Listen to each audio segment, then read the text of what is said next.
guys, have y'all seen the Batman pizza at Little Caesars? I thought it was kind of cool. People are referring to it as something else. I haven't seen it referred as anything else. I've just seen it referred. It's just the shape of the bat symbol. And I was thinking about Little Caesars kind of sucks, but like the kids would think it's cool. So I'm thinking about maybe getting one tomorrow or something. And you get like a free Batman poster. So I don't know. What are they referring to it as? Oh, well, so I guess someone posted, I don't know if it was like a Reddit or something, but you know how the middle is like a pocket? Say that they put something in that pocket that shouldn't have gone in there. I guess they just really loved pizza, or they really loved Batman, and they may have burned an appendage, and someone had to put a warning on there. I don't think the pizza looks anything like that. That means that person was just a dumbass.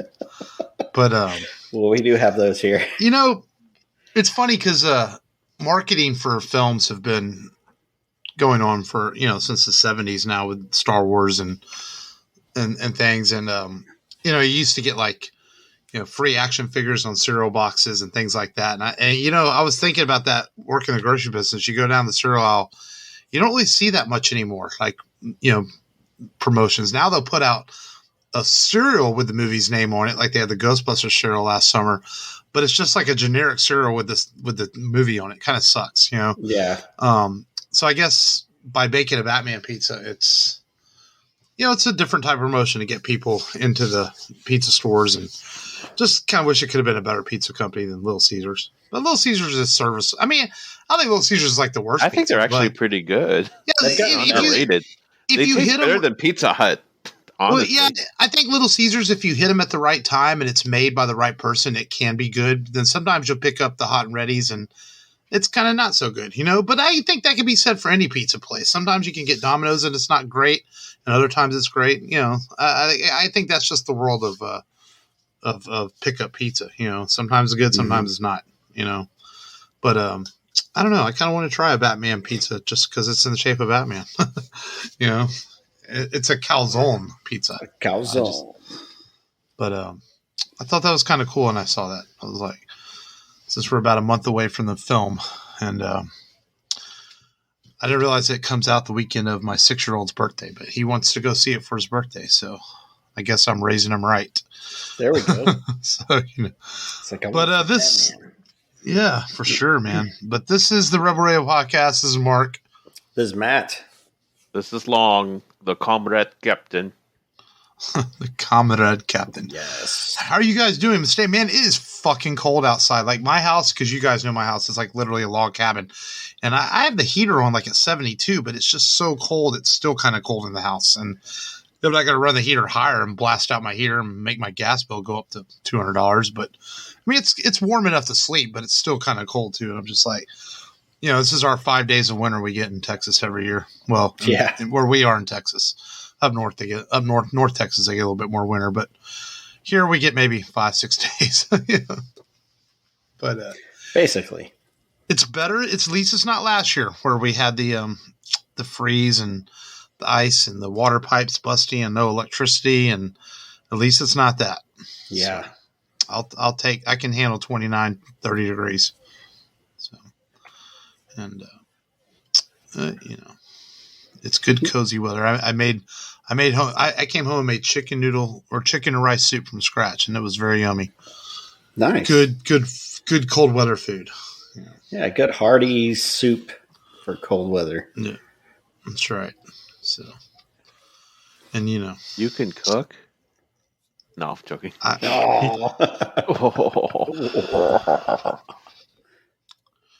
Long. No more brisket for you, okay? Oh, I don't know. I was a week. I'm sorry. Back. I don't know. I'm sorry. I'll suck your dick, man. Don't cut me off. I'll pass. God damn it! You can just have the brisket. I've been wanting to cook another brisket, but they haven't been on sale. He must have watched Tropic Thunder before today. But the price of meat in general. Have you seen the price of chicken? When in God's name are chicken legs $10? When? Or for how many? For a family pack of like 12. Family pack. That's normally like $5. Your chicken legs long, they're like $3 to $5. They're like $9 to $12 right now. It's like, holy shit. They're about the same. Frozen or refrigerated? Price. Yeah. Huh? Frozen or refrigerated? Sometimes it's frozen's are cheaper. Oh, well, no, this is just the refrigerated chicken. Oh, okay. Yeah, but it still shouldn't be that high. This is chicken we're talking about. There's a million chickens in the fucking world to kill. They are bred purposely for the purpose of eating. Yeah, there's more chickens than there are human. And there are more chickens in the U.S. This isn't like imported meat. There's no reason for the chickens' prices to be this high. Yeah. Transportation, I think. Yeah. All of Matt's former truck drivers are hiring and quitting. We did have two people go to Walgreens. Walgreens? Yep. $27 an hour. Who wakes up in the morning and goes, I want to go work for Walgreens? No one. These were some bad hombres. They $27 an hour. That's not bad. That's more than what we start out as, which we're trying to tell them, man, the trucking is paying nowadays. They pay top dollar for truckers. All the boomers are retiring. Mm-hmm. Giving Matt a hard time because no one gets in their car and says, I want to listen to a cassette, unless their name is Matt. My cassette player's broken, you bastard. Can't listen to my cassettes. Oh, you poor thing. Fuck off. Oh, man. That's genuinely funny to me that it's broke. I'm sorry. I'm just like...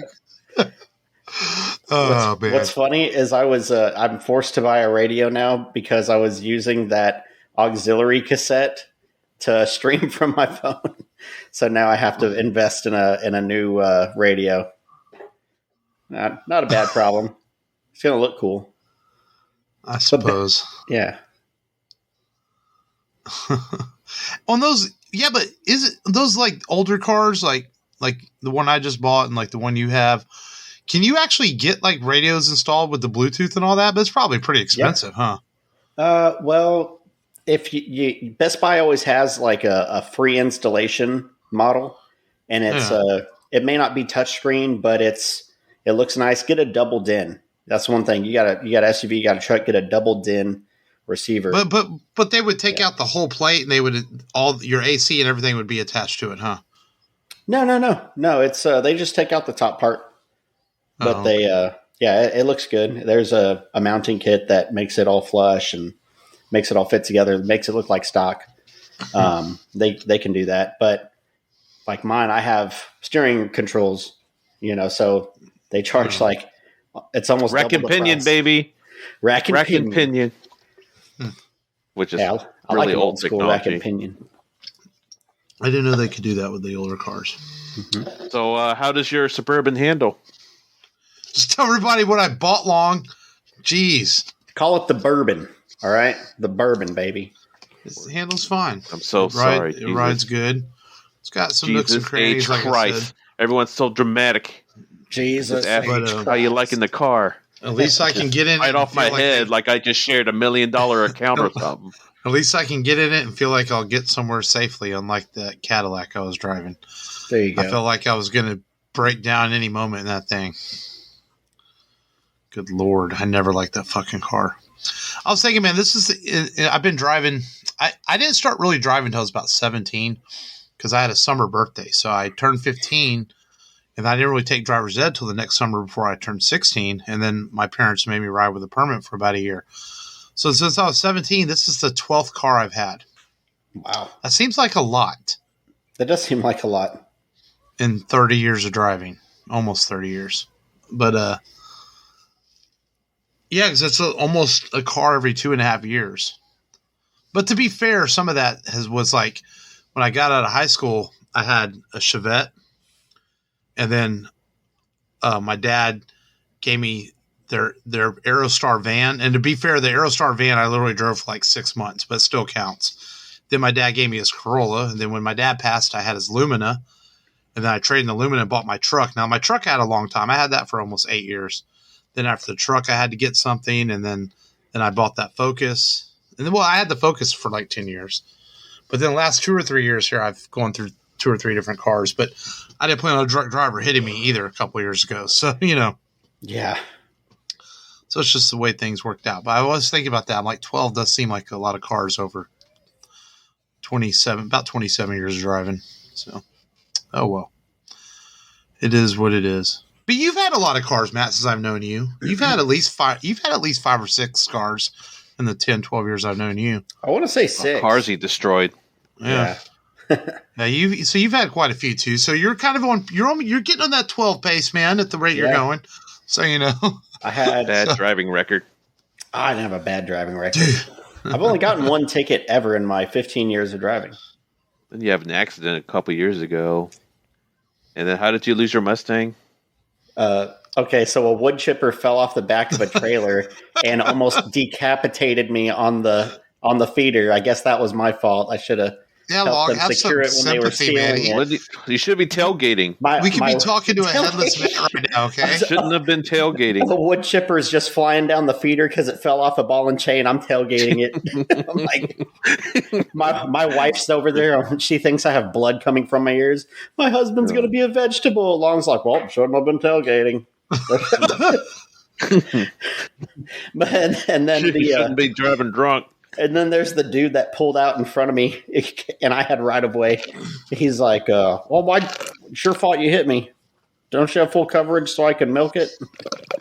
But no, I think there was there one? I've been in fender benders that were my fault. I've had those. Luckily, I had those with the Protege. Yeah, slurping your drink on the show, bitch. Man, it's not like you're just sucking dick over there. Yeah. Oh man, you guys with the sexual jokes, man. Somehow Mark knows how sucking dick sounds like. Boom! Firing back. Only because I've had it done to me before. Damn it! Jeez. Shot fired. I'm sorry if you forgot what it sounds like. Oh, shot fired back. No. Be careful, man. Anyway, Long is going to whip out the place. Can we move on with the show, please? Yeah. We just keep meandering here. That's okay. Download this. It's all right because there's not much news later, so we can meander a little bit. Just chill, man. So I haven't gotten first in a while. Download this where we tell people what we streamed, watched, or checked out this week, or played. Matt, you go first. I know we all watched Book of Boba Fett this week, but in addition to that, I watched a few films. You may have heard of them. The Horse Riders, The Man Who Shot Liberty Valance, the great James Stewart, man who went to Washington, and of course, the great John Wayne, Pilgrim, and I had to watch The Searchers. Had to watch. I thought I was going to be bored out of my mind because I'd never seen it, and I remember Mark said he watched it, said it was boring, and I was like, you know what, I'm going to watch it. And it has some pacing issues. Boring. I thought you said that it was boring one time. No, like it was, just a lot of I don't know, I forget. Maybe that was Frank. I don't know, but I thought it moved pretty well for an older film. I didn't expect action so soon in the beginning of the film. It looked really good on TV. I think it's remastered, but looks good. John Wayne is good. I mean, whenever he's talking about how his niece was, he found her dead and he didn't have the heart to tell the guy. Guy thinks he sees her. He's like, no, I buried her. He's like, what did they do to her? And he's like, don't ask me to explain it. And you could hear the pain in his voice. Good range, man. Good range. And I think that I didn't get to watch Peacemaker. Unfortunately, I wanted to watch Peacemaker. Didn't happen. One of John Wayne's darker roles, The Searchers. Oh yeah. He wanted to shoot her too. I was like, well, are you talking about his niece? Yeah, that he found. Yeah, well, the niece that he found was, that part I was talking about, but then the other niece. Okay, yeah, you're confusing things. Yeah, for the me young one. because the Comanches kidnapped his youngest niece. So Mm-hmm. the plot of the movie was basically him and the younger cowboy trying to find her. Yep, the Yeah, adopted brother. 1/10 right. Comanche. Yeah. So, and And he then played they a had, pretty racist character too. But by the end of it, he's like, eh. yeah. It's funny. He kind of goes each way in his, he has characters that are like, every man's entitled to life and liberty. And then he's got, talking smack about Comanches and Texicans and whatnot. Yeah, But yeah, man, beautifully shot film. very very good looking, especially the winter scenes. I really liked how they looked. But yeah, man, gonna have to watch some more old westerns, and that's about it. Well, which of the three did you enjoy the most? Ooh, Personally, I'd have to say Liberty Valance, Searchers, Horse Riders, which yeah, Liberty Valance is a very good one. I liked it. Stewart, as the attorney, it's cool that you think he kind of got the guts to shoot Liberty, and was able to draw fast enough, but in reality, it was John Wayne's character that shot him in the end. And very good acting all across the board. I felt like the film moved fast. There's some small parts where Stewart's character is trying to teach kids how to read and stuff like that. And I get it. It's playing to his character. He believes in the law. He doesn't believe in Violence, solving everything with a gun. Yeah, he doesn't want to be one of those guys. But it's a good story. He's a good character. Liberty Valance. I forget who plays him. But Lee Marvin. He's really good scoundrel, and Wayne is just a really good tough guy all the time. What the hell are you doing here? It's like like in the Horse Riders, women. There's a woman trying to, act sweet on him. He's unfazed. He's like, "What are your intentions?" Basically, the whole time, and. Yeah, That's man. a John Ford movie too. Yeah, John Ford, good director. Really put him in the spotlight. Saw him as originally saw him as a stagehand and saw he had talent, and he was huge, 6'4", a big dude, and you can see it in the film. Just a big man. But there was a film I wanted to see. I think it was Rio Bravo or El Dorado that I wanted to see. I heard was pretty good. I had started to watch McClintock, but I didn't finish it. I don't blame you. Yeah, it wasn't as good as the other films. No. Yeah, maybe True Grit. Maybe I'll watch True Grit next week. His Oscar-winning performance. But that was it. That was it for me. Yeah, I actually want to talk a little bit in depth about this movie that I actually finished watching just an hour ago, and it was Ghostbusters Afterlife. I finally watched it. And I'm going to get into spoilers too, so both of y'all are, just chime in and add your thoughts to it. But yeah, I enjoyed it. It was definitely kind of a slow burn, about 2/3 about through the movie. It picked up towards the end for sure. The special effects were great. Yeah. It's definitely a step up from the 2016 Ghostbusters movie. I don't hate the girl Ghostbusters movies as much as most people do. It has its own place. But I really enjoyed it. The young actress Carrie Coon, she really carried the movie very well. I really like her. It's a little genius character. Very smart student. And some of the jokes at least from her friend podcast, is like flat to me. They're all right. What kind of a name is that podcast? And how come Mark doesn't carry around a big fat microphone one like that? Yeah. Slack it. That's our friend. That's our friend of the show's Rob Zips thing. He likes to just randomly interview people. The man with the mic. Man with the mic. I definitely give it like a B plus, A minus in that kind of range. I was a little. I wasn't sure if they used a different actor to play Harold Ramis or Egon at the end, because Harold Ramis passed away like years ago. Yeah, you know who they used, right? As a stand-in, the sheriff from Shawshank Redemption.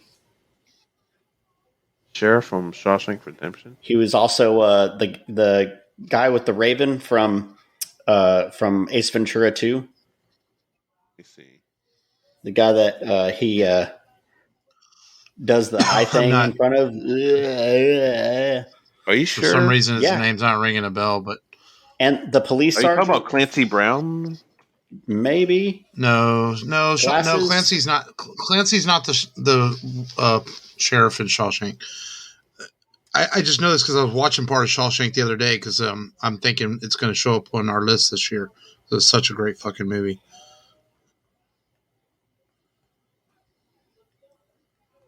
No, gotta find his name.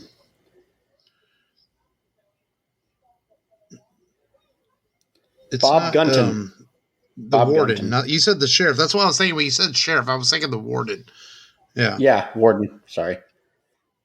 He was at least the stand-in at the beginning. I'm assuming they did it at the end as well.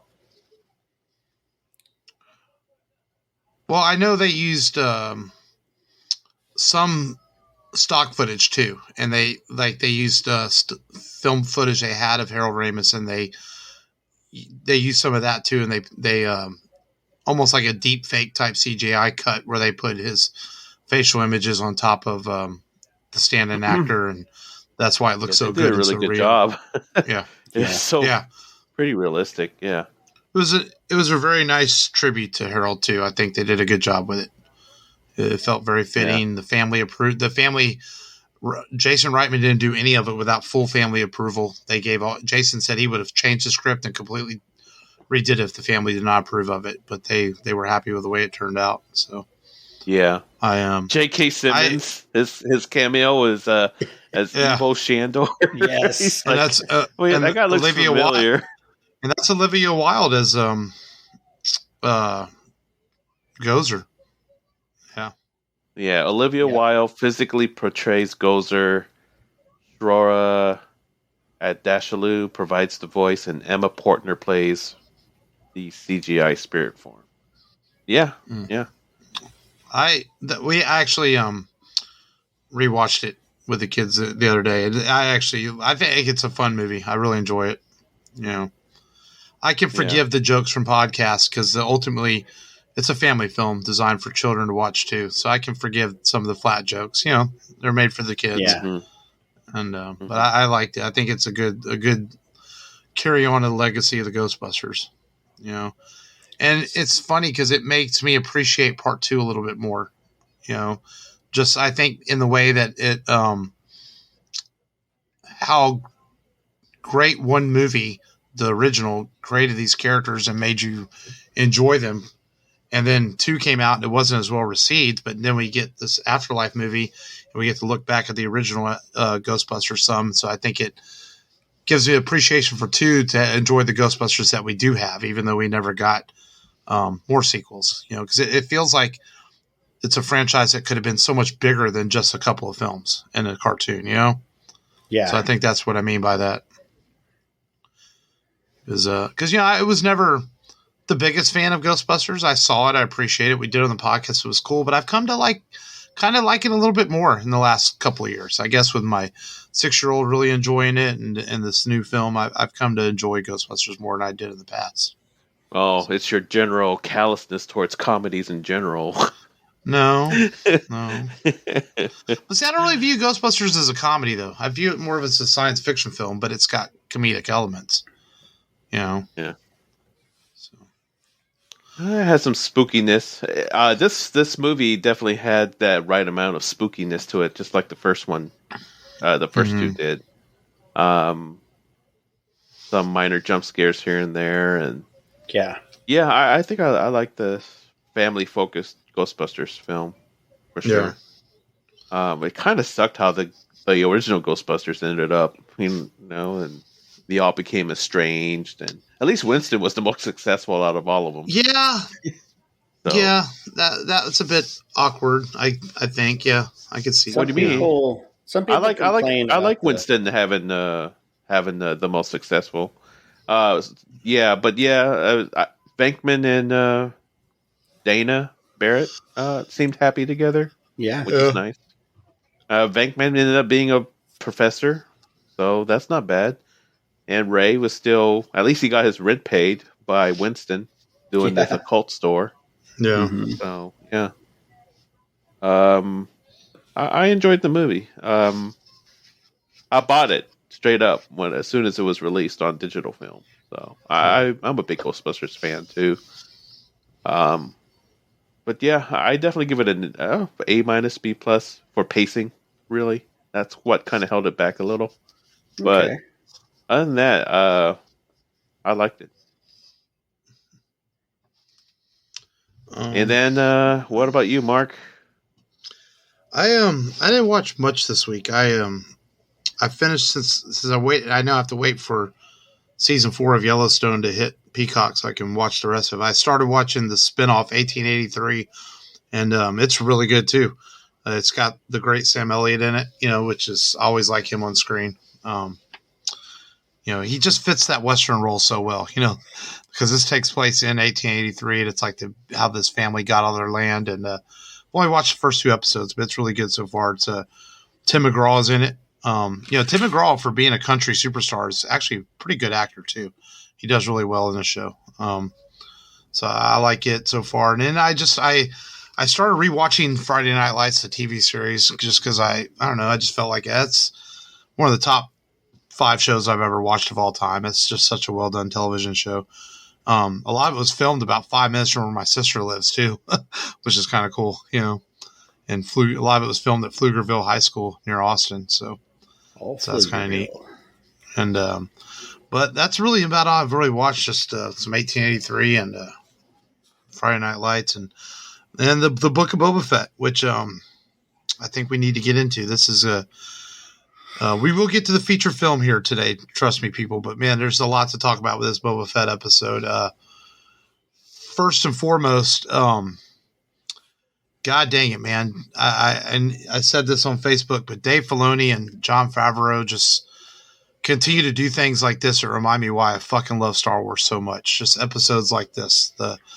And it's not always the lightsaber fights and the space battles. Sometimes it's the quiet moments in Star Wars that just make you truly appreciate that it takes, not to sound cliche, because this is going to sound cliche, that it truly takes us to a galaxy far, far away, and that's what this episode does, man. It couldn't have been, it's perfect in so many ways, what they're doing with these TV series. And we know they have a plan to bring this all together into some kind of event type series or movie in a couple of years. They've said that they're all going to tie together in their own little TV universe. And I think that's why the last couple of episodes have turned into Mandalorian 2.5, because it is all part of the plan. I don't think they're doing it to spite Tamara Morrison or Boba Fett or anything like that. I do think it's all part of their plan. It's going to come together in some ways. And I'm staying a bit spoiler free, but at the same time, this episode comes out on Monday mornings. If you haven't had time to watch Boba Fett in 5 days, well, you're going to hear some spoilers. It doesn't take that long to sit down for 45 minutes and watch the show. Yeah. But the CGI on Luke, oh man, it's amazing. It looks like a young Mark Hamill on screen. The Mandalorian season 2 episode where he appears still had a bit of a certain look to it, but this episode, I kept really staring at Luke, trying to see if I could see anything that looked off, and I couldn't. It's amazing how good it looks, Maybe in his movement. Don't y'all agree? When he's kind of jumping and stuff, that might be the only time it looked a little off, but the facial stuff is just unreal what they can do. I mean, I'm truly blown away. And it's hard to get blown away by special effects nowadays, but this was something to behold. No, I enjoyed the episode. I like the callbacks. I like what it looks like it's turning into, and I'm excited for the next episode of the Mandalorian, Book of Fett. Right. The special effects, I feel, rock solid.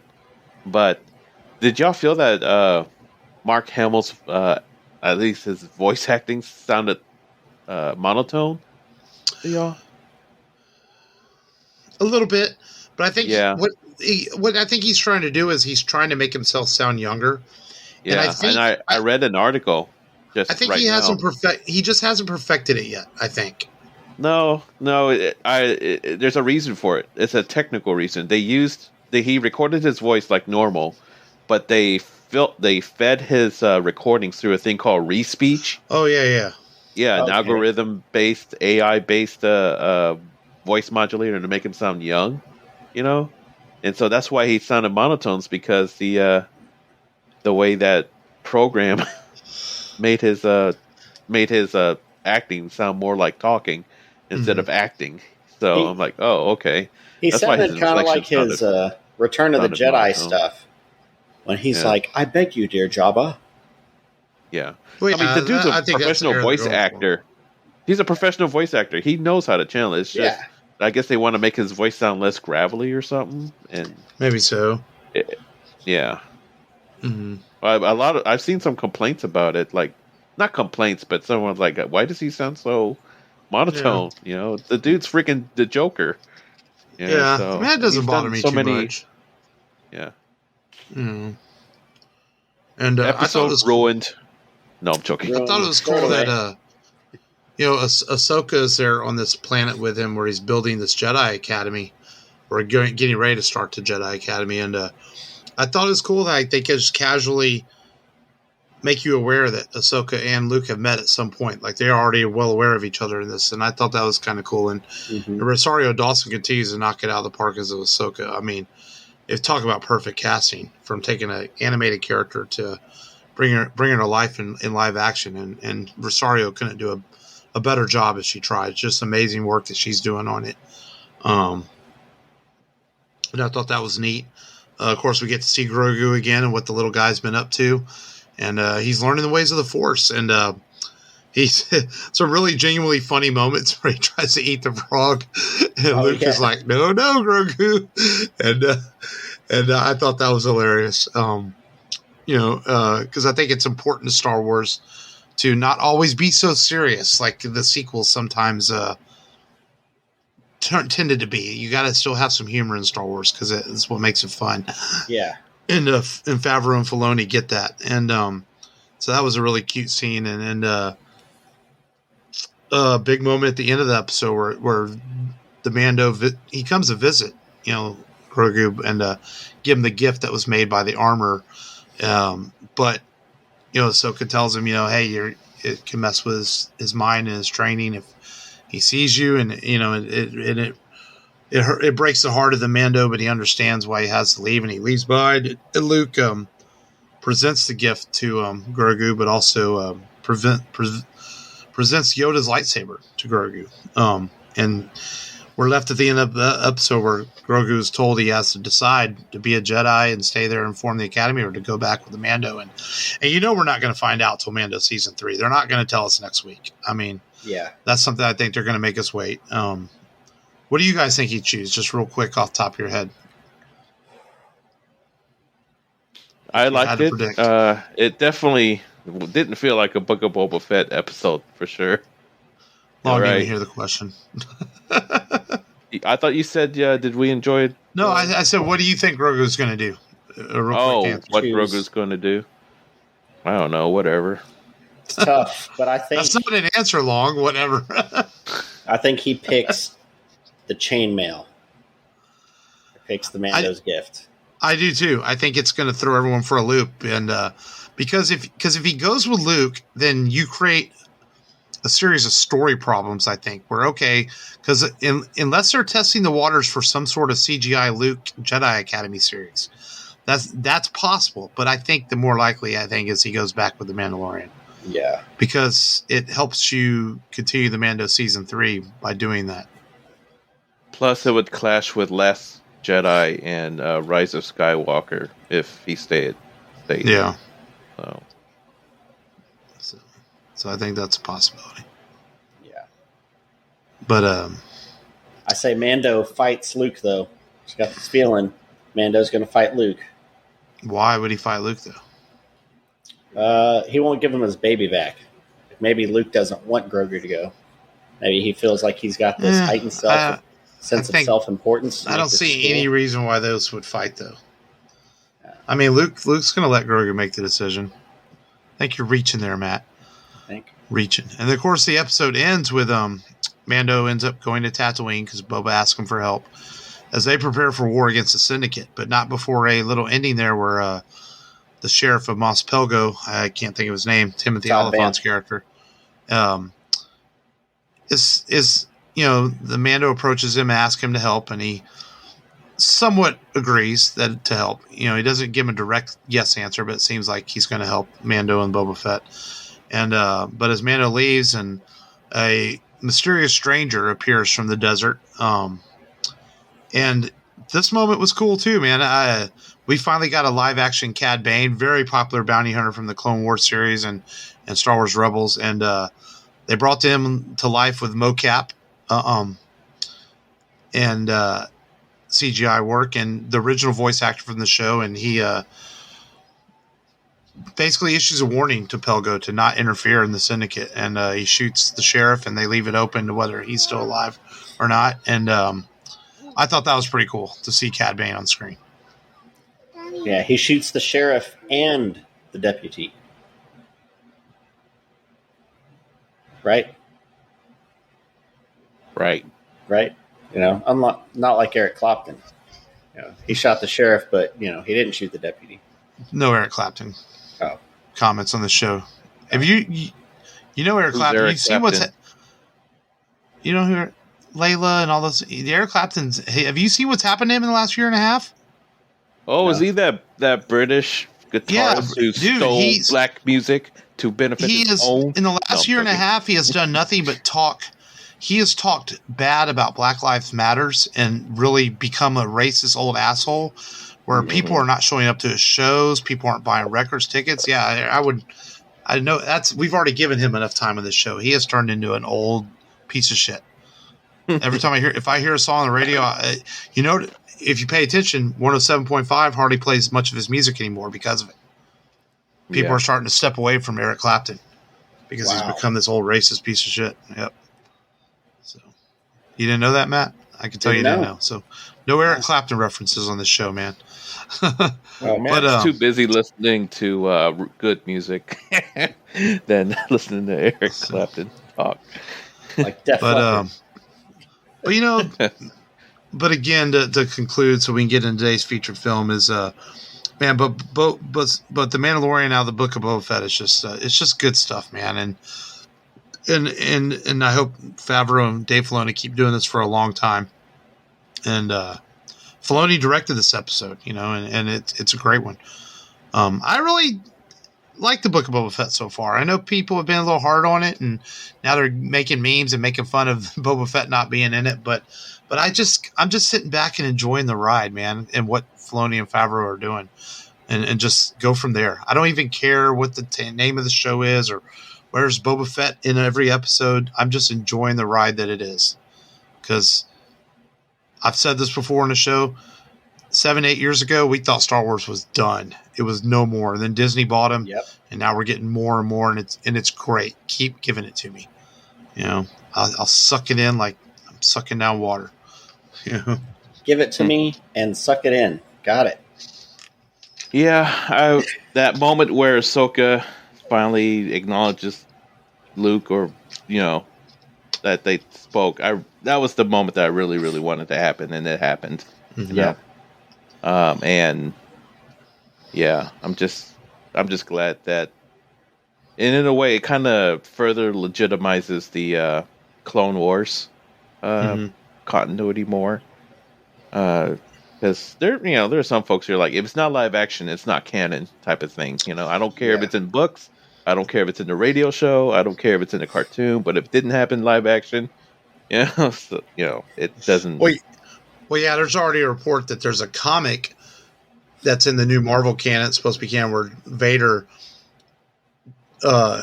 in the Vader comics, where Vader destroys the Yoda's lightsaber in front of a public display. So they're saying, how is this Yoda's lightsaber in Mandalorian? Because and to me, I'm like, who cares what happens to the comic books? It's like, it's great and all, but I always feel like the comics and novels are loose continuity. I'm with you, Long. I can accept the cartoons being continuity. Anything that's on television or film, that's continuity for me. Everything else is loose continuity, So I agree with that. It's like, otherwise, because it's just too much to keep up with if you try to keep up with all of it.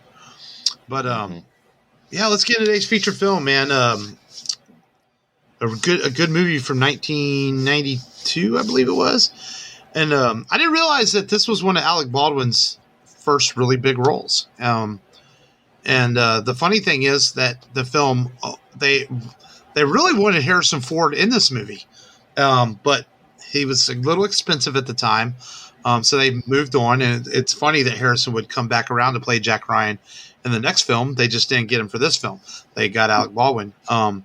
And then Sean Connery stars in this film too, along with Sam Neill and Scott Glenn, and directed by John McTiernan, who directed Die Hard. And that is Tom Clancy's The Hunt for Red October. Long, you summarize this week, man. Okay. The Red October is basically about a Soviet captain that hijacks his own submarine in order to defect. But the CIA and the U.S. government don't really know that, and they're not clear on his motives, and kind of the audience is not clear on Ramius's motives. Yeah. And you pretty much is solidified by the middle of the movie that, yeah, he's trying to defect, and he's trying to get his crew safety at the same time. And it's a wonderful submarine movie, and really the Soviet military is hunting for the Red October, while the U.S.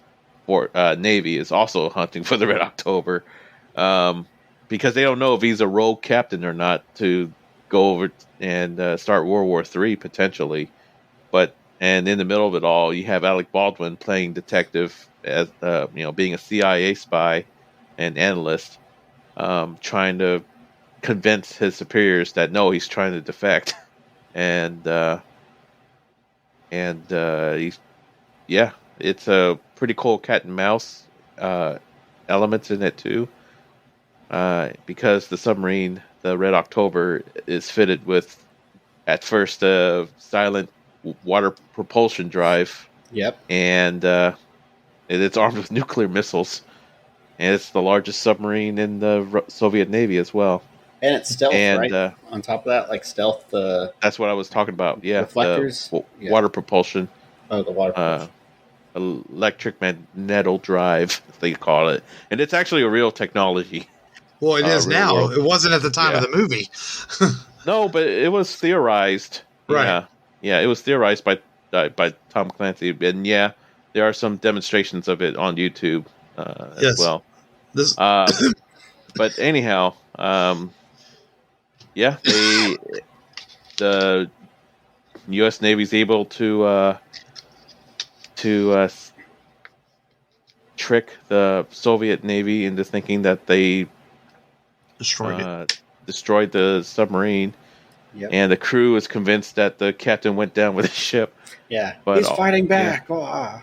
Yeah, all in all, the U.S. got its hand on the latest Typhoon submarine with Ramius as the defector.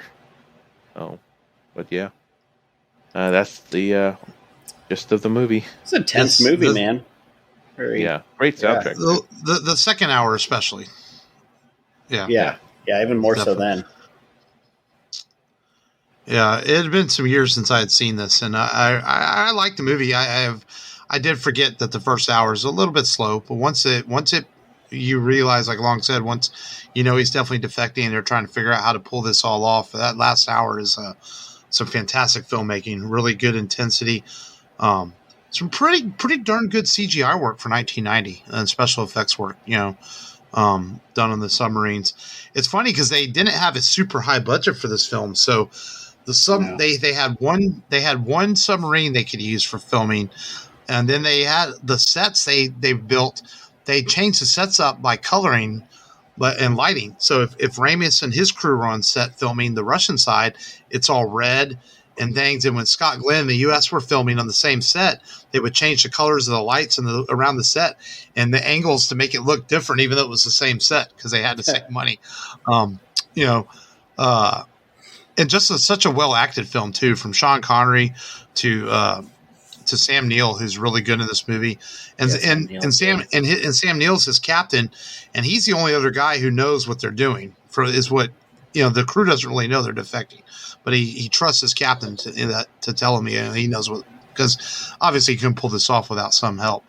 And I always like seeing Scott Glenn on screen. He's always really good in stuff too. He's good in this and Alec Baldwin actually not always known for his acting chops, but as a young Alec Baldwin, he's pretty good in this movie up against some good actors. And I want to touch on what Long was saying about the repulse drive. The CIA, Tom Clancy actually was investigated a couple of times in his career by the CIA. And this is one of them. They questioned, like, how does he know about this technology that doesn't even exist in the public eye yet? And and it just happened to be coincidence that Tom Clancy wrote about this propulsion drive, and he had no idea that it was being worked on for real, because I don't think it even came out for another 5-6 years after this film came out. They started using it on submarines, and he was investigated again years later about some other stuff. So Tom Clancy was investigated a couple of times by the CIA for stuff in his books, and they're trying to figure out how he knew that stuff. People used to think that he used to have insiders or people that were telling him stuff, and it really was just all coincidence. Wow. So I think that's kind of funny. But let's talk to Sean Connery. It's interesting how this movie starts where they're speaking in Russian, then it turns over to English. I thought the only weird part about that was that everyone kind of keeps their same accents. Like Sam Neill, Sean Connery, none of them sound Russian. Yeah. I thought that was but that's a very 1990s, 80s and 90s thing to do, It's to film movies like that. We're like, well, we're not going to bother with the dialects. Let's just film the actors. So here you have Sean Connery sounding very Scottish, but he's supposed to be Russian. Yeah. I thought that was funny because it reminded me of, also in Highlander. It was the Highlander. Yeah. It was he's supposed to be Spanish, but yet he was Scottish. Yeah, I'm Spanish. That is true. But there are actors out there too that that don't like to do dialects. Like if you're hiring them and you want them to be a different voice, you're just not going to do it. Maybe that was Connery. He's just like, hey, I'm not doing it. I'm going to be who I am. When he was a Russian in Red Heat, he still had an Austrian accent.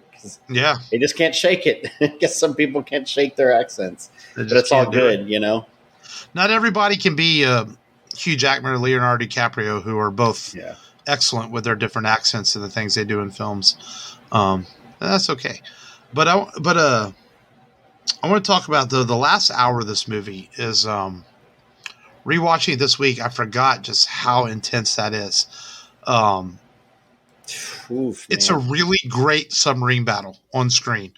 Maybe one of the best of all time as they play this cat and mouse game to try to get this Russian defector out of there, save the crew, and not all get blown up in the process or start World War III.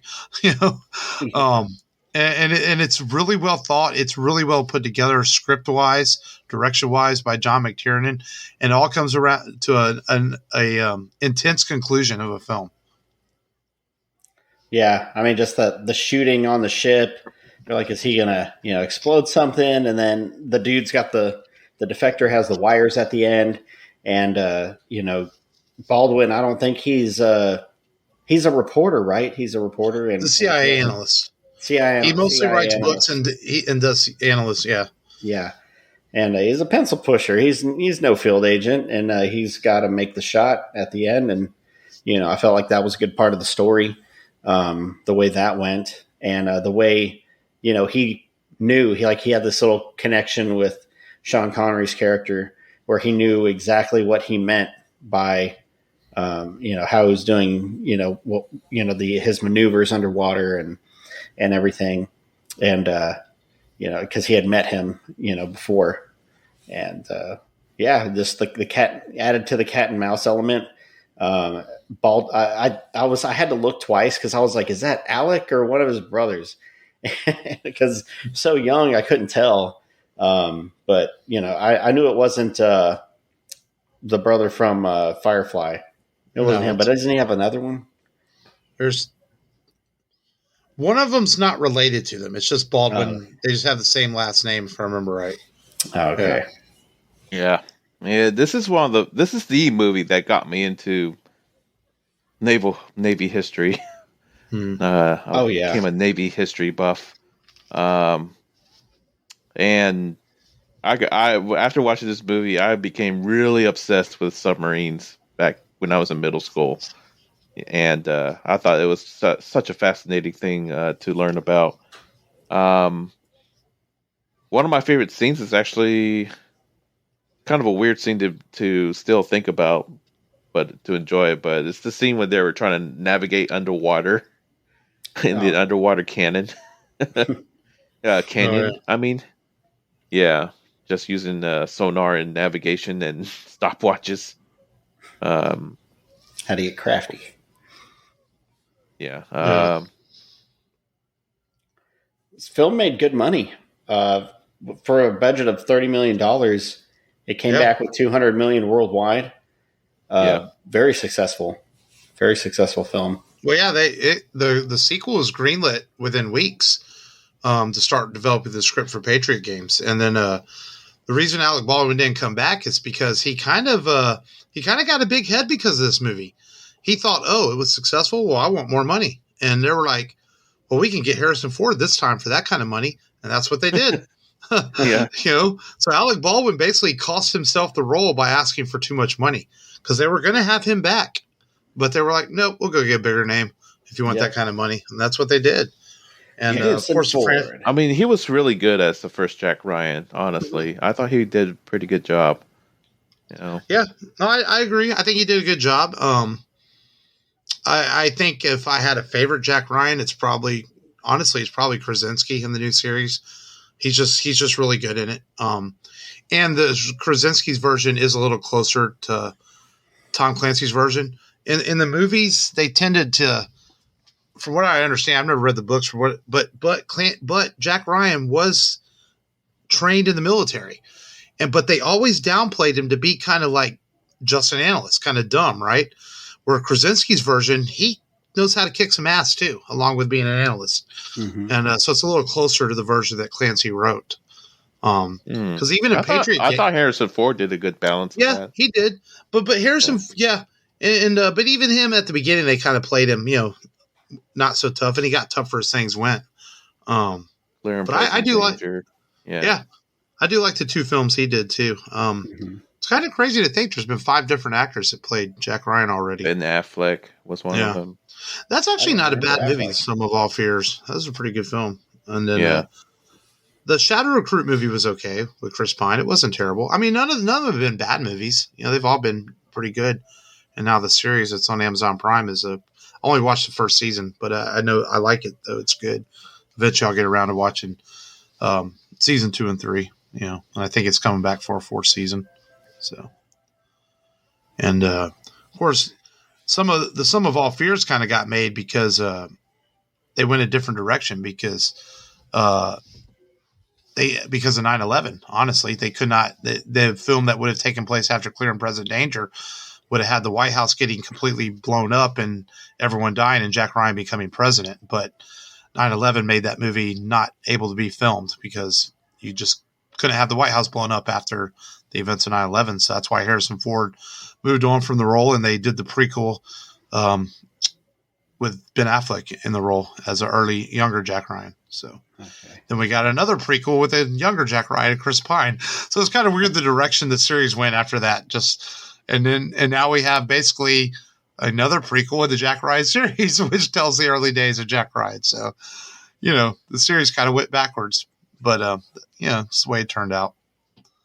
But the Hunt for Red October is definitely the memorable start to the Jack Ryan series over the years, and makes me wonder sometimes what it would have been like if Alec Baldwin would have come back, because Harrison Ford's really good in it too, and James Earl Jones does come back in those movies and plays his mentor, as he's in this movie as kind of he's not so much a mentor to Jack Ryan in this film as he is just another guy who works for the CIA. He's kind of the spook of the CIA. He walks in there and he goes, "No one knows I'm here." Yeah. Did Morgan Freeman take over for that role too, as Admiral Greer? I think he plays Admiral Greer in Some of Our Fears. Yeah. He died in that one, unfortunately. Yeah, then I don't remember if there's an Admiral Greer in the Jack Ryan movie, because Kevin Costner was more his mentor in that one. There is an Admiral Greer in the current Jack Ryan series on TV. Yeah. Yeah. Do y'all have a favorite Jack Ryan actor? Well, I know y'all haven't seen the series. Yeah, I haven't seen the series. I like Harrison Ford a lot too. Did Tom Cruise play Jack Reacher? That's Jack Reacher, not Jack Ryan. Jack Ryan. Yeah. Oops. Completely different book series by a whole other author. Whoops. And now there's a Jack Reacher TV show coming to Amazon Prime. And I know very little. CIA director. He played William Cabot, Morgan Freeman. Okay, so it wasn't Greer. Yeah, because it takes place like if you had a timeline of films, it's technically Jack Ryan, Shadow Recruit, Some of All Fears, then Hunt for Red October is actually the order they really go in if you go by the way they've done the storylines. Oh, wow. Interesting. So, yeah. So you could go a different way. So, because the Some of All Fears in the books, I know the Some of All Fears, I think Jack Ryan's Shadow Recruit might be an original story, but the Some of All Fears, it came out before the Hunt for Red October, even in the books. Yeah. So that's why it's a prequel. Without Remorse is also part of. Yeah. Without Remorse. Yeah. Which is the Michael B. Jordan movie that's out. Oh yeah. It's part of the Jack Ryan series, but apparently the movie version, there's no Jack Ryan in it because it's like the spinoff character. Mm-hmm. Yeah. And the movie that I think, if I remember correctly, the movie that would have taken place after Clear and Present Danger was called Red Rabbit, which is where the White House gets destroyed and Jack Ryan becomes president. So, yeah. But I give The Hunt for October. I enjoyed watching this movie again this week. Good performances by Sean Connery and the cast. Really, I just was really impressed. Mostly the direction by John McTiernan. It's just really good, giving it this sense of intensity and the sense of dramatics throughout it. And I think the movie's a pretty solid A. Yeah, A for the suspense and the acting. And, the tension. A lot of tension. Good tension. Or suspense. Suspense. Yeah. Yeah. You give it an A? I give it an A plus. A plus. Yeah. No, I do. I'll be honest. When it comes to submarine movies, I do think I like Crimson Tide better. But this is really good too. And I only like it better by a little bit. I think it's just because of that rivalry of that film between Denzel and Gene Hackman. It's just so good. It's hard to top that. Yeah, Gene Hackman, man. Yeah, it's hard to top those two going at it in that film. I think that's what gives it the edge for me just a little bit over this, but not by much. They're both really good submarine movies. But yeah, all right. Well, let's get into our continued rival in the show that we started this year with our new segment, The Duel of the Nerds. Last week, I was victorious against Matt. Wait, who did I play last week? No, Long. Yes. I kicked Godzilla's ass, goddammit. Hell yeah. And so Long is the judge, jury, and executioner this week as he got to pick the topic. And Long, go ahead and introduce your topic this week. My topic was spinned off from the last week's feature film of Unforgiven. So I gave the unenviable task of having the topic to be who had the best film legacy or best filmography or filmography between John Wayne versus Clint Eastwood. And this week, Matt had John Wayne, and then Mark had Clint Eastwood. So since Mark was the winner, should the winners go first or should they go second? I think we've been the winners. Well, last week was the first week we had a winner and you went first. So I guess we'll continue with that. So, maybe the winner should be second since they get to hear the opening floor first. So we'll go with Matt first. I'll let Matt go first. You got. Yeah. No, I'm the judge. I'm the judge. I'm in charge. You just count down his. You just count down floor. His 3 minutes. See me swivel my neck. Let me know when to go along. This is my floor. All right, I got a stopwatch. Let's see. Okay, so Matt, you go first, and that you're zealous on John Wayne, and ready, go. John Wayne is the quintessential cowboy hero, a man's man, and a true American cowboy hero dude. Great way of repeating yourself. I know. Wayne is the owner of 26 Bar Ranch whenever he was alive. He grew up as a cowboy, doing cowboy shit, and ended up playing a cowboy. He's authentic as fuck. All right? He did this shit. He played it. That's why he was so good. Not only that, he had John Ford, someone who grew up in the late 1800s when they were still hunting buffalo before they went extinct. Someone who knew the West, someone whose movies, you can't argue, great pictures, great stories. And, all the roles that John Wayne played, he took his experience and his upbringing into those films and played the big guy and the big hero that we know today, epitomized, the role forever. Until, we had some recent people, maybe we forgot about the Duke, but his legacy still lives on. Not only does he have the body of work consisting of 169 films, over 100 of those Westerns, he also has an Oscar to show for it, which he won in True Grit, another John Ford film where he played Rooster, of course, showed a lot of range.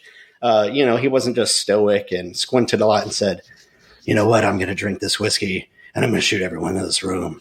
He showed a lot of passion and range, and, he was also featured on a stamp for a long time, but let's not forget he was also awarded the Congressional Gold Medal and the highest ever medal that you could receive from Congress, the Congressional Medal of Freedom from Jimmy Carter. And if you speak against John Wayne, you're disagreeing with the highest government office in this land, which makes you a treasonous bastard. So let's hear your argument against John Wayne, you treasonous Benedict Arnold. He's an American hero. That's it. Yeah. Okay. You said 3 minutes, right, Mark? Yeah. Yes. Okay. Well, you got a minute to spare. So, all right, you're done? Yeah, we'll go with that. Okay. Yeah. We'll go with that. All right. All right. Well, Mark, you hear Matt's repetitious argument there with he just handed the shit. He just handed the shit to me on a fucking platter. First off, you said filmography. Right. You didn't name one fucking John Wayne movie except for True Grit. So here's my biggest thing is, who remembers the John Wayne role? No one. No one remembers the John Wayne role except for Brewster Cogburn. That doesn't count. No one remembers, but everyone knows Clint Eastwood is the man with no name. He's Dirty Harry. He's Dirty fucking Harry. It doesn't get any manlier than that. Okay, you want to talk about manliness. And you want to bring in Oscars to this? Unforgiven, $1 Million Baby, multiple Oscars, okay? Multiple great directions, important films for our culture like American Sniper. And not only that, Eastwood, he might have played a racist bastard in Gran Torino, but at least he's not a racist bastard. John Wayne is a racist bastard. In this woke culture of today, he shouldn't be celebrated. He's not a fucking hero. He's a racist piece of shit. That's just being honest. Who cares if he made 195 movies? The dude was a dick.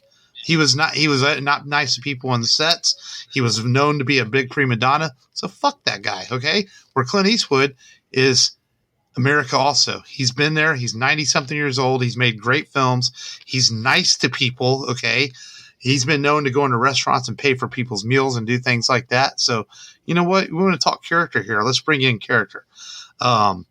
He's also did the film we did last week, Unforgiven, one of the great Westerns of all time. That alone gets it. He worked with a monkey, for crying out loud, okay, in Any Which Way But Loose. Did John Wayne ever work with a monkey? No, okay?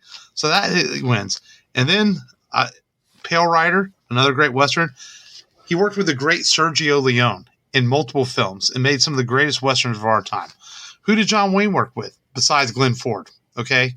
Yeah, I could argue Sergio Leone's made better movies. John Ford. All right? Shut up, Long, okay? He also escaped from Alcatraz. How can you forget that? Okay? Clint Eastwood escaped from Alcatraz, all right? He was also the outlaw Jesse Wales, another great Western. See, he got Wayne stuck in my fucking brain now, all right? And he has some of the most quotable lines in movie history.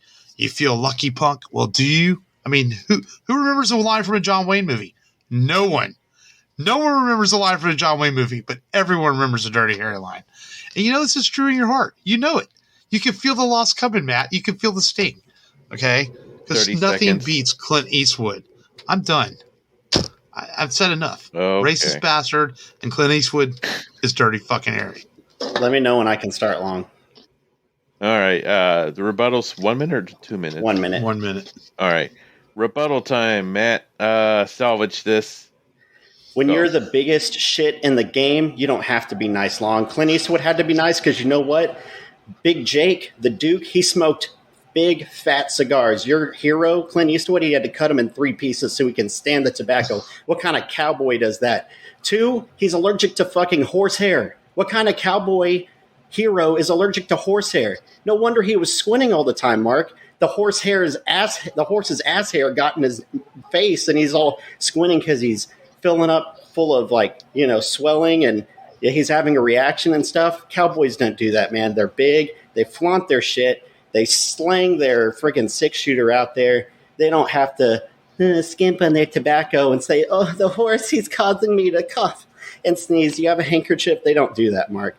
So who cares how he was? He's the shit. America recognized it. The highest office recognized it. You can't deny it. Stagecoach. 5 seconds. Baby. The Searchers. True Grit. No more needs to be said. John Wayne, baby. You know what? Pilgrim. So you're gonna make fun of someone's. You're gonna make fun of someone's handicap to make your point. So John Wayne was a racist bastard. Well, you're an asshole for making fun of someone's handicap. Clint couldn't help that he was allergic to something. I mean, that's what was he supposed to do? But he still got up there like a man does, and he got on those horses and he did his job and made the great westerns that he made. Okay, and he brought to life the story of a true American hero in Chris Kyle. Unlike these guys are made-up American heroes. Clint told the story of a true American hero that gave his life for this country, not directly in war, because we know what happened to Chris Kyle, but essentially gave his life for this country. He also made a movie here in our hometown. He made Space Cowboys right down the street at fucking NASA. Did John Wayne ever make a movie in Houston? I don't know. Maybe he did, but at this point, we don't know. But Clint Eastwood did. He made one in our hometown. And that gives me a lot of points for Eastwood making a movie in our fucking city. Okay? And if you can brave the elements in Houston in the heat of the summer here making a movie, then you deserve to fucking win anything. Okay. That's good for a rebuttal. Well, Matt, you did your good old college try, but I'll have to hand this one to Mark. Mark was pretty thorough on the famous lines, the legacy part, and the filmography. He pretty much hit a whole trifecta there. Matt, you focus more on the legacy part, which is good, which Mark did also cover a little bit too, quite a bit actually. Um, but you also did an interesting go for the iconography of John Wayne. I mean, he is an American icon for sure. I mean, and then of course, old recordings of his interviews have propped up about yeah. Anyways, we don't need to get into that. No, I figured this would be a slam dunk for Mark. You know, he doesn't like authentic Mexican food, so non-authentic cowboy. He was going to win with it, you know. So okay. I'll take my loss. All right. Now you're attacking Mark. It's all right. Long just wants to try to get some revenge on me next week. That's all. He wants round 2. All right. Okay. I made it a race. I'll take it. Let's set a precedent too, not starting today, but if there's a genuine draw that a judge cannot make up his mind, since there's no tiebreaker in it, there'll probably be a repeat matchups too, just to make it interesting. That would be, that's fair. Yeah. If a clear-cut winner doesn't come off from a debate, which may or may not happen, they'll probably have to debate again. You know, so it doesn't have to be a clear-cut winner. If both parties make a really good argument, you know, I think that's the way to go in a fair sense. But yeah, Mark, you won this. You won this week again. Darn. You son of a bitch. I should have given John Wayne to you. But I figured, anyways, whoever had Clint Eastwood was going to have a pretty easy time. Not that easy, but okay. I was so nervous Matt, going you will up pick against the Godzilla, topic for next week, huh? So I was nervous going up against Godzilla last week. Shit, I thought that was a slam dunk for you, Long. Oh yeah, well, when you have friend bias like that, the cards were pretty much stacked against me, no matter how. Oh man, come on now. No. Cheats, hacks. No, I'm joking. It's like, what the fuck? Hey, he was losing until he said the sacrifice thing. I was like, you know what? Optimus would do that. And it touched my heart.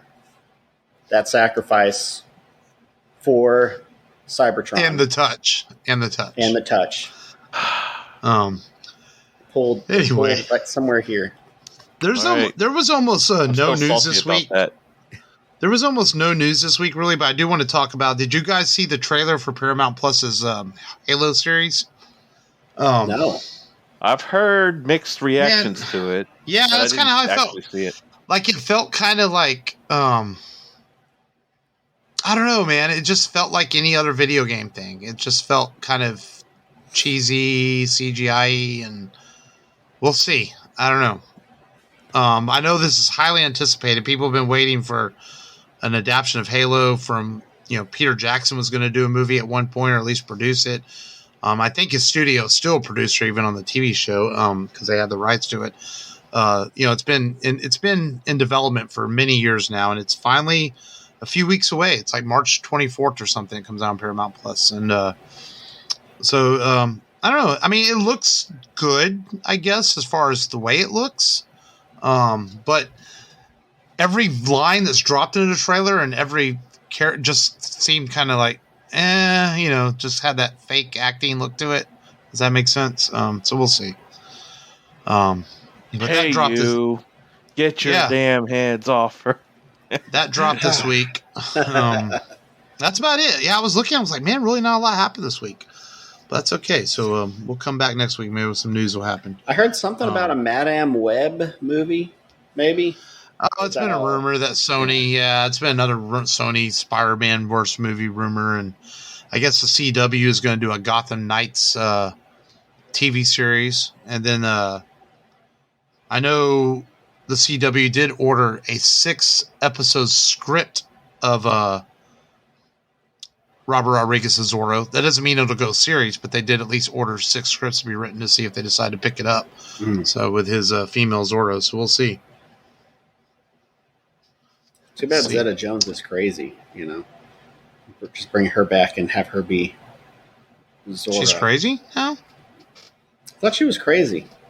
No, I haven't heard that. I thought she was just having her kids. husband's yeah. Wasn't she wearing like Isn't she married to Michael Douglas? Underwear? Yeah. Yeah, I think she Michael just Douglas decided to kind of retire. Crazy one. Yeah, I think she just kind of decided to retire and take care of the children. I don't think it was so much, you know. Yeah. I wonder who I'm thinking of. Michael Douglas was a sex addict. Maybe I'm thinking of him. No. Yeah. Maybe. So. All right. Well, next week on the show, we are going to go stay in the 1990s to talk the live-action adaptation of Robert Heinlein's very strange novel. It got turned into a pretty strange movie in a lot of ways. Would you like to know more? And that is Paul Verhoeven's version of Starship Troopers.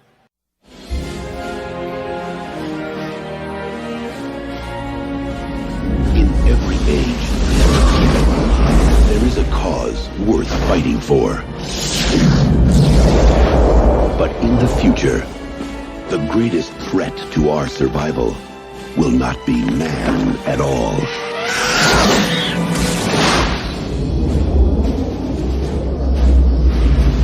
Hey, kids, what's going on? It's war! We're going to war!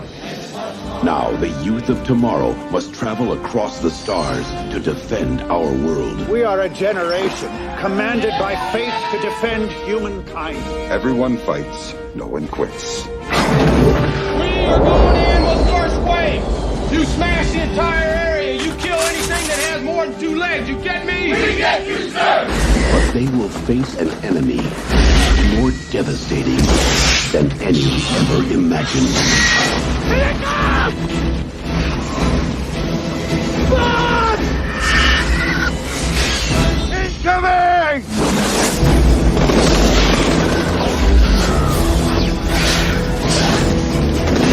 Mayday, mayday, this is Roughneck Tuesday order. We're under attack, sir. We need retrieval now. Someone made a damn mistake. The bugs laid a trap for us, didn't they?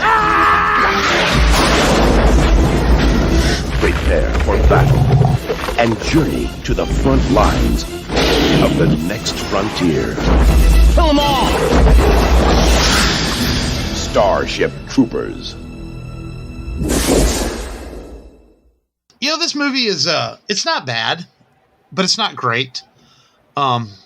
It's kind of one of those movies that it is what it is. You put Starship Troopers on, you let someone who's never seen it before, and you just have to let them watch it. You can't really describe it. You can't really, I don't know if you necessarily like the movie or if you necessarily hate the movie. It's just sort of, that's kind of how I feel about Starship Troopers. It's there.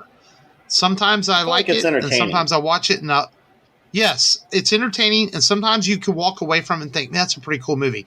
Then sometimes you might watch it and think, God, this is really bad in parts. It's just one of those kind of films. Ultra violent, as most Paul Verhoeven films are, and not always well acted, as Casper Van Dien was a first-time actor doing this movie, and he's not real great in it, but there's some decent stuff in the movie, too. So we will talk Denise that on Richards. Next week's show. Denise Richards is always, appreciate it. A pleasant pleasure to look at. Yes, we'll say that. Doogie Howser's in this movie. It doesn't reach her peak performance in Loaded Weapon. That's one. Or Wild Things. I would think Wild Things is her peak performance. Yeah, Wild Things for sure. Wrong. I don't know. That bedroom scene. Whew. Anyway, it's getting hot in here. But we will talk Starship Troopers on next week's show, and more Denise Richards and Gary Busey's son next week. Jake Busey. But until next time, though, that the what? Oh yeah, the Clancy Brown. Kerrigan. That's right. Clancy Brown's in it. Yeah. The Kurgan? Pretty badass. You keep saying the Kerrigan. I'm like, what? The Kurgan? Ironside. You mean? Yeah. Yeah, Michael like Ironside's in like it. He's a coffee machine, dude. Yeah. Yeah. Paul Verhoeven. Michael Greg. Ironside was in Total Recall. So, yeah, he tended to use the same actors as movies. So, but that's next week's show, Starship Troopers. But until then, go to the rebelradiopodcast.com for all your Rebel Radio needs, and continue to stay safe out there. Stay warm in this cold weather across the nation. And thank you, as always, for listening. This has been Mark. This has been Matt. This is Long, the Gobberet Captain. Until next time, remember, as always, just go there and do it.